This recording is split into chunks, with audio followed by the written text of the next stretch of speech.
don't have 100 naira. Hello, welcome to Megaboost Digital Services, and today I'm going to be teaching you how to fund your account. First thing to do is to log into your account. This is the next step after creating an account successfully on Megaboost, funding your account.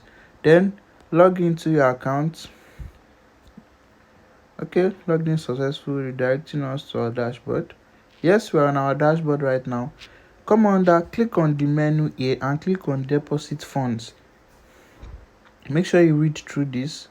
Okay, so there are three funding methods, which is one Korapay and Flutterwave, of which these two are automated deposits, which you can do via bank transfer, pay with your bank, USSD, or pay with your card. So I'm going to be using Korapay. Also, we have the manual payment, of which you can see the account details to pay to, the message, your WhatsApp support, and the account to be funded. So let's use the automated method. Minimum is 100 naira and the maximum you can fund is 5 million naira. Okay, let's check this and click on make payments.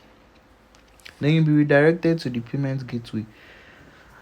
Make sure, okay, this is the payment gateway. Let me use the bank transfer option. Okay, hold on while I make payments to this account. So yes, I have successfully sent the money to this account. Make sure that after sending your money or anything, come back to your browser on this payment gateway page and wait for it to reload. It will automatically reload you back to your dashboard. So let us wait while our payment is confirmed.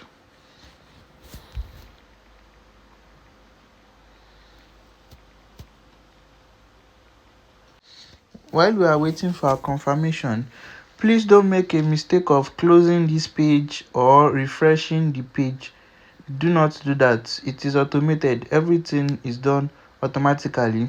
Once our bank transfer has been confirmed, now can you see it has been confirmed? Just leave it. It's going to redirect you back to your Megaboost dashboard. As you can see, payment successful. And if we come under our dashboard here now, we can see our total amount deposit 100 naira. Why you are seeing 97 naira is because there's a 3% transaction fee. Okay, if you come under your transaction history here, you can see the amount deposited and the transaction fee that has been removed, which is 3 naira. Thank you so much and see you in the next video.